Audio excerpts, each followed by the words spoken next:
Okay, I can't even laugh. So hi, I'm Eric Rodebois. This is EPGD Attorneys at Law, EPGD Business Law, EPGD Law, whichever name Talia is using these days. And we are doing a live video blog. Believe it or not, this is September 2016. I don't know where the summer went. I don't know where the year has gone. And so we'll try and keep this one pretty short and sweet. I have with me Oscar Gomez, who you guys had the pleasure of seeing last week while I was on vacation. I'm not sure if the video quality is up to it, but I grew a beard on vacation, which I haven't done in about 5 or 6 years, and I guess I'm fulfilling my hipster destiny. So what are we going to talk about today? We're going to talk about how do you evict somebody in Florida. Okay, so typically we're going to have 2 types of evictions, commercial and residential. Now I initially did a blog post on this. I'm not sure when it was posted. But I did a blog post on this, and the topic was how to evict in a residential context. Oh, guess what? July 5th, 2016. Okay, the good news is it's pretty simple. So, in fact, if I just told you the 6 steps to evict somebody, it would be so fast that there would be nothing else for us to talk about. So we're also going to talk about the commercial setting. Then last but not least, we're going to throw in a little bit of a sideball. We're going to talk about how to make a claim for and handle security deposit issues. Now, most people in America, and this is a fact, rent where they live. So this is a topic that comes up all the time. People come to us from the landlord perspective because there's a lot of investors in Miami that own real property and they use it for investment purposes. As a quick side note, if you're doing that, you should probably have it put it in an LLC because that is technically its own business. And the last thing you would want to have happen is something happen with the tenant, they sue you, your insurance doesn't cover it, and they take away all your assets. So that's a subject for another day. Okay, so I have Oscar Gomez here. Oscar has been working with us for about a month. We go back about 4.5 years, and Oscar has a big background in real estate. Now I had to teach myself this law because it just kept coming up with so many of our clients. So the first question is it going to be residential or commercial? And so I typically start with step 1, and Oscar, I'll ask you if you agree with this, to determine whether there are even grounds to evict. You know, what is the situation? Not every situation is the same. Sometimes they don't pay their rent. That one's pretty straightforward, right? And there's actually a special statute specifically for non-payment of rent. But sometimes they'll be in breach of some other portion of their lease. Like maybe they're throwing loud parties, or maybe they're failing to maintain the property, or maybe you've got some other reasonable reason to evict them.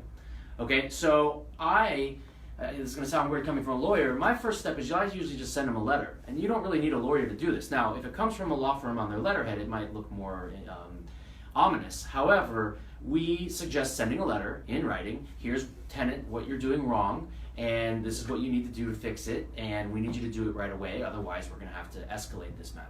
Okay? So that's the letter that I tend to send. Next, we're going to actually send them a notice. Okay? Now this is where you've probably heard of the 3-day notice. So the 3-day notice is the notice you would send if somebody hasn't paid their rent. It's for non-payment. And so let me ask you something. How do you usually send this notice, Oscar? Okay, so the 3-day notice is really your first step when somebody hasn't paid rent, like Eric said. So normally you would want to serve that 3-day notice via a process server. So that's actually the most effective and sure way to do it. You can also do it by certified mail. Sometimes people will argue they didn't get it, or they didn't receive personal service. So the safest way to do it is you have a tenant who hasn't paid. At that point, you decide, okay, I have to sue this person because they're just not paying rent and they're in my property. So I have to hire an attorney. So when you hire an attorney, the attorney will usually get a process server to serve the 3-day notice on the person. The 3-day notice, the gist of it is basically, pay me what you owe me within 3 days or vacate the premises. If they don't do one of those 2 things, you are entitled to summary procedure under Florida law and move forward with your eviction claim for non-payment of rent. So normally when I do certified mail, it costs about $6. Right. How much would you estimate using a process server would cost? Everything is weighed. How much are you owed? If you're owed several $1,000s, and it's a no-brainer to hire a process server. If it's going to be $30, $45, I've found service of complaint and summons is about $45. 3-day notice might be a little less. Maybe it's $30, maybe it's $35, something along those lines. So now we're serving them with the 3-day notice. 3 days go by and they've ignored us. No check is in the mail, no check is in my mailbox. So now here we are, it's the end of 3 days. Can I just go down to the courthouse and sue them now? Yes, Florida law gives you a procedure called summary procedure for these type of evictions for non-payment of rent. So basically what that allows you to do is at the point they don't respond to the 3-day notice, you can file a complaint for the amount you're owed, and then instead of the normal 20 days to respond to the complaint, the defendant only has 5 days to respond to your eviction complaint. You will have another count for damages for the amount owed, but that's technically considered a different count in Florida. So you have the one count to get them out of there, to just get possession of the premises, and then the second count is for the damages you're owed. So, and then maybe I could add on, if they actually damage the property, I could add other causes of action. Correct. Okay, so now I've gone to the courthouse, I've presumably either hired a lawyer or tried to do this on myself. I've completed I imagine that most counties actually have fairly standard forms, because this is such a common occurrence in modern, American renting life. Right. And so pay the filing fee. My understanding is that in Florida, the filing fee for an eviction, or at least in Miami, is $175. You pay the filing fee. Now you have to hire a process server a second time, right? Okay, so now I'm going to go, and by the way, when we say process server, it could also be the sheriff, and it's the fancy way of saying service of process. And this is our this is basically making sure that the person has notice that they're being sued. And the reason that we hire the process server or the sheriff is because they're going to give us a receipt, like a piece of paper that says, I, sheriff, hereby swear that at 9 a.m. on the 3rd, I served this document on so-and-so who was 5'7", looked to be about 35 years old, and with a basic description of where and when it happened. And then later on, when that person tries to say that they don't know about it, I've got the sheriff's affidavit, or a process server, which in Florida, is that a licensed occupation? Do they have to take a class to be a process server? There's a certification to be a process server. Okay. I'm not sure if you consider it a license. Great. So now I've hired the same process server a second time, paid them another $45, and they're going to go and actually serve the eviction complaint lawsuit on the tenant. So 5 days. Now, I bet this happens a lot. What happens if they don't do anything in 5 days? They don't do anything in 5 days. Florida law says you are entitled to possession of the premises. So at that point, you can enter a default against them if they haven't filed a paper in the case. So if you filed your complaint with the court, they haven't so much as even filed a notice of appearance from an attorney or from them themselves, you can file a motion for default, and a order for default will be signed by the clerk. Not the judge does not even need to sign it, and that's an important point, because it means you don't need to waste time going to a hearing. You can just submit the order of default, and the clerk himself will stamp it, and you will have a default in your hand. And now once you have that default, it's another short hop and step to getting a final judgment for possession of the premises.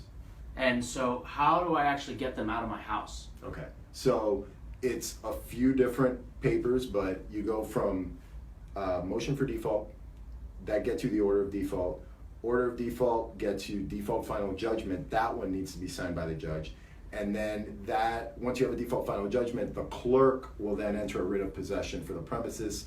Once you get that writ of possession entered, that's what you give back to the sheriff. The sheriff goes and executes that on the property. You schedule a time when you're available. Normally, they have a backlog for these type of things in Miami-Dade. So you coordinate with the sheriff's office as soon as you can get them to go out there and serve the tenant with a writ of possession. They will physically go out there. Miami-Dade police officer will go out there and he will serve the writ of possession and make sure that the property is cleared. So this is a quick anecdote. I started my practice in Washington, D.C., and in Washington, D.C., the backlog to get someone evicted is 9 months, or at least it was back in 2008 when I practiced there, which means that you can be a deadbeat, stop paying your rent, takes the landlord about a month or two to get you actually with a signed eviction notice, and then the sheriff's not going to get around to doing it for another 9 months, which means you've lived there for 11 months rent-free. Now, that doesn't mean they can't sue you for the unpaid balance, but if you got no money, then they're not going to collect anything. Another fun fact, when you coordinate with the sheriff, in Washington, D.C., if the forecast shows more than a 40% chance of precipitation within 72 hours, they cancel the scheduled eviction. Which means there's like 2 months a year when you can actually evict anybody in Washington, D.C. It's unbelievable. And that is why it's called socialism, and we live in Florida. Yay, capitalism. Okay, so Oscar, how does this work if we're talking about commercial situation? Okay, so for commercial situations, you have the same procedure as far as 3-day notice, summary procedure for non-payment of rent, all that kind of thing. The difference with commercial residency or commercial tenancies are that tenants don't get as many protections under Florida law in commercial settings. Why? Because it's seen more as a situation where you have two people with equal bargaining power. You have a business owner and a landlord, as opposed to a residential tenancy where many times you will have a landlord who has a lot more bargaining power than a renter. So that's the thinking behind it. So a lot of the procedures are similar. There's just less protections for tenants under Florida law. Okay. So I told you guys we'd talk about one more topic on this live Facebook video blog, September 1st, 2016. Let's talk about what happens with security deposits. This is probably something we get more phone calls about with regards to these landlord-tenant issues than anything else. So imagine either you're the landlord or you're the tenant, it's coming to the end of your lease, and everybody always gets worried about their security deposit. I actually have an employee who has this almost exact same situation happening to her right now. So my understanding is, and by the way, we're handling the case for her pro bono. So my understanding is that there are very explicit statutes on what a landlord can and can't do and how they're supposed to handle this whole security deposit situation. What does that really mean? Well, it means two things. Number one, it means that the landlord has to know the law and follow the law explicitly. If they follow the law explicitly and they do things the right way, the landlord's going to be protected. If they slip up and do not follow the law is completely slanted in the favor of the tenant. And so I'll give you an example. So Oscar, I'm about to move out. Let's just use today as a good example. I moved out yesterday, August 31st. So now I'm out. I vacated the premises. I left it, what do they call it? Broom swept clean, which basically means you don't need to paint the walls unless you had changed the color while you were there. But typically, normal wear and tear is allowed, and it doesn't have to be spotless, but you're gonna sweep the place one time before you go. So I have a $2,000 security deposit that I gave to the landlord when I moved in. Most people are familiar with first month, last month, and security deposit when you move in. So in that case, I had to pay the guy $6,000 in the beginning, a couple years ago. And so here we are, I'm on day one of being out, and when should I be able to expect to get my security deposit back from the landlord? Now mind you, the landlord hasn't said anything to me yet. I'm out, I turned in the keys, and now I'm waiting for them to give me my deposit back. You should expect to get your security deposit back within 30 days. And if you don't get your security deposit back within 30 days, you should have gotten a letter from the landlord, certified mail, saying exactly the costs of whatever he deducted from the security deposit. So let's just assume Eric is a pretty well-to-do guy. Let's assume his security deposit was a couple $1,000, just round numbers. $2,000. $2,000. So let's say the landlord went through the premises, he did a walkthrough after Eric vacated. Next day, today, he did the walkthrough, and he saw a damage on the wall for $200. And he wants like one of my friends had a few too many soda pops and punched a hole in the wall. Correct. So that would have to have a line item on the letter the landlord sends certified mail to the tenant saying, hey, hole in wall, $200 as part of the deduction from your $2,000 security deposit. Here's your $1,800. This is what I deducted. That is called notice of imposing a claim on the security deposit. If you do not receive that, then by certified mail and line itemed on the letter. Within how much time? Within 30 days, the landlord cannot impose a claim on your security deposit. Now, what Eric said is very important. This statute is very strictly construed against landlords. So any little thing that they do not do right under the statute is imputed against the landlord. And there's very little wiggle room. A lot of things in the law, actually most things in the law, are not that black and white. This particular statute in Florida is. It's pretty black and white. The landlord has to do everything right. If they don't do everything right by the statute, Eric can go after whatever money was claimed, and he can get his attorney's fees paid for by the statute. So what you're saying is the landlord doesn't send me the right letter, or sends it 31 days instead of 30 days, or doesn't do it certified mail, or it doesn't have a line item, or he just never sends it, Right. but he doesn't return my security deposit. Then I can sue the landlord for my $2,000. Now, I'll be honest, if most people go to a lawyer's office and say, hey, I want to sue someone for $2,000, the lawyer would say, listen, it's not worth your time because it's going to cost more for me to just draft a complaint and prepare to go to court for the initial procedures, the initial steps. However, in this case, the law anticipates that, and so it rewards the tenant with the attorney's fees that it's going to cost me to go after the landlord who improperly withheld my security deposit. Correct. So now I can go to that same lawyer and say, hey lawyer, listen, I need to hire you for my $2,000 security deposit, but the landlord did this and this wrong, so we're going to win and we're going to get our attorney's fees paid for. Correct. A lot of times the correct move will be you vacate the premises, you kind of have an idea that your landlord is going to impose a claim on your security deposit, either because they've mentioned it in passing or they've just flat out told you, I'm going to take $400 from you. And people come to me or people will call and they'll say, what do I do? Like, what's my move here? Usually your move is to do absolutely nothing until those 30 days have expired. You don't want to tip off the landlord that they did something wrong. A lot of times, if on the 16th day you get an email from the landlord and the landlord says, I'm taking $500 from your security deposit, and you say, hey, no, you didn't do this correctly, he's still within those 30 days. So you could be potentially tipping him off. So you need to understand with this particular statute, the operative time periods that the statute provides, and a lot of times the right move will be to just sit and wait for maybe a couple weeks, maybe 3 weeks until the time has expired.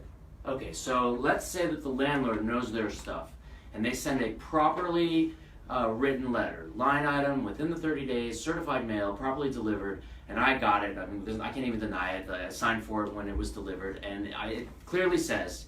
Now, as a quick footnote, if I'm that landlord, I'm going to send it Facebook, I'm going to send it email, I'm going to send it by fax, and I'm going to send it by certified mail. I don't want there to be any dispute that this guy got the letter. Okay, so he gets the letter, I get the letter, and the landlord says, "Hey Eric, there's a bunch of damage that was not included in the premises when we did our initial walkthrough, and so I'm taking $1,000. Let's just say here it is, line items.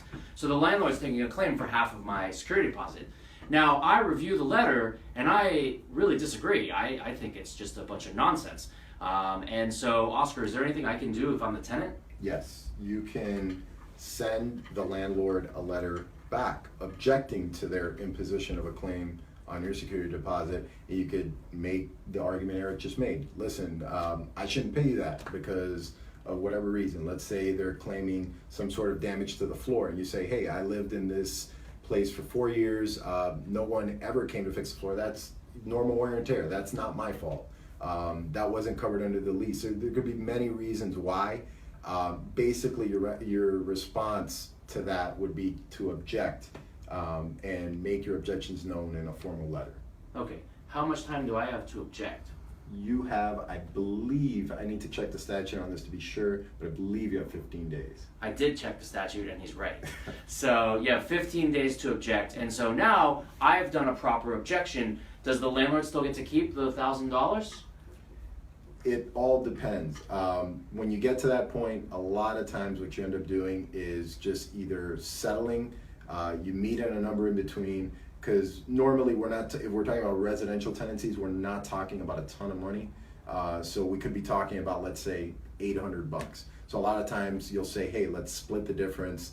Let's not get lawyers involved here. There's no need to do that. I wish I could say that happens all the time. Unfortunately, we live in Miami and cooler heads do not prevail all the time. So a lot of times lawyers are needed to get involved. Yeah. Okay, so that's basically a little bit of a rundown. It's a really technical area. I'll use one of my clients as an example. So my client had a tenant, my client's the landlord, and the tenant moved out and left the place in deplorable conditions. So my client did a proper objection or a claim on the security deposit within 30 days. They sent the certified letter, it was broken down, they also emailed it to the guy and they said, listen, you need to pay for this, this, and this. And in fact, the amount of damages is twice what your security deposit was, so you're getting none of your security deposit back. So the guy never did anything. Now later on, he tried to show me some letters, some certified mail letters that he says he sent that were rejected. However, I can tell you what, they were never received by my client, so that'll be a factual argument for a judge to figure out. But the point is, the tenant either did or did not object within the 15 days. We're contending that he didn't. And so time went by. Well, you know what he did? He picked up and sued the landlord. According to his version of reality, he's entitled to attorney's fees. He's entitled to his security deposit back. He made a proper objection to the landlord's claim within 15 days after receiving the timely letter, which was sent within 30 days. And so he's got nothing to lose because he thinks he's going to win, and the court, this is small claims because it's less than $5,000, so this is usually a pretty summary procedure. It's going to be a little bit faster, and he's looking forward to getting his security deposit. We tried to negotiate. We were basically like, listen, walk away, and we'll just each go our separate way. We did mediation. He rejected that, and so my client instructed me to file a counterclaim. So imagine this. The tenant is the plaintiff. He has sued for the security deposit. Now the client is going to be a counter plaintiff. The client, who's also the defendant, is going to be a counter plaintiff, and in this case, we're suing for the full amount of the damages. So just to use the round numbers, it was $4,000 of damages, a $2,000 security deposit. So the tenant's saying, you owe me the security deposit. The landlord's saying, okay, fine. I need all $4,000. I needed two additional $1,000 to cover the damages that you did. And so one of these days, I believe in the next couple of months, the great justices of the South Dade Legal Center will be coming to a resolution, and unless we can figure out a way to settle the case between now and then. But speaking of cooler heads not prevailing, nobody's listening to reason. My client is emphatic that they're right, and I believe that they are. The tenant is sure that he's right, and that is what keeps lawyers in business. So, anyways, this is Eric Grotebois. This is Oscar Gomez. Thank you once again for our live video blog. I hope you found this informative. Hopefully it'll be useful. I know a lot of you out there are the owners or the renters of property. So if you ever have any questions or concerns, just pick up the phone, or better yet, shoot me an email. Until next week, signing off.